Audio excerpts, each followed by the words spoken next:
વાત કરીએ રાજ્યના વાતાવરણની તો આવનારા 2 દિવસ રાજ્યમાં ગાજવીજ સાથે વરસાદની હવામાન વિભાગે આગાહી વ્યક્ત કરી છે।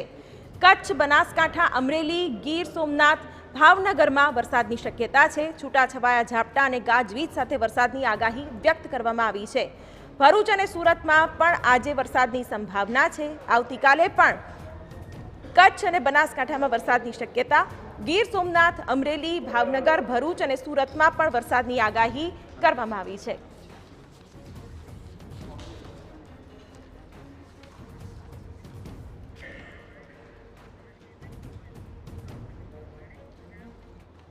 તો એક તરફ હવામાન વિભાગની આગાહી, બીજી તરફ કચ્છમાં આજે પણ કમોસમી વરસાદ વરસ્યો છે અને કરા સાથે વરસાદ વરસ્યો હોવાની જાણકારી મળી રહી છે। ગાંધીધામ, અંજાર, ભુજ તાલુકામાં વરસાદ, રાપરના ગાગોદરમાં કરા સાથે વરસાદ વરસ્યો છે। આગાહીની વચ્ચે સતત બીજા દિવસે કચ્છમાં વરસાદ, આવતીકાલ સુધી વરસાદની આગાહી કરવામાં આવી છે। અનેક સ્થળો પર વરસાદી ઝાપટા પણ વરસ્યા છે।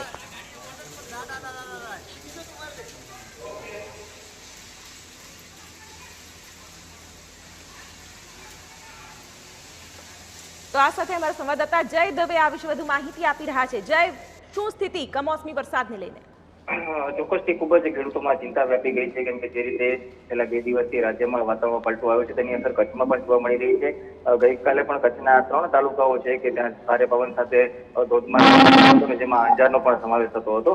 આજે પણ તે જ રીતે અંજાર, ભુજ તથા રાપરના કેટલાક ગ્રામ્ય વિસ્તારો છે કે જ્યાં કરા સાથે વરસાદ પડ્યો છે અને તેની કારણે ક્યાંક ને ક્યાંક ખેડૂતોમાં ચિંતા બેઠી છે, કેમ કે કચ્છની કેરી છે તેની સિઝન હવે થોડાક સમયમાં જ આવવાની છે અને પવન અને વરસાદને કારણે તેના ઉપર જે મોર છે અને કેરીના પાકને છે તેની ચોક્કસથી અસર થશે।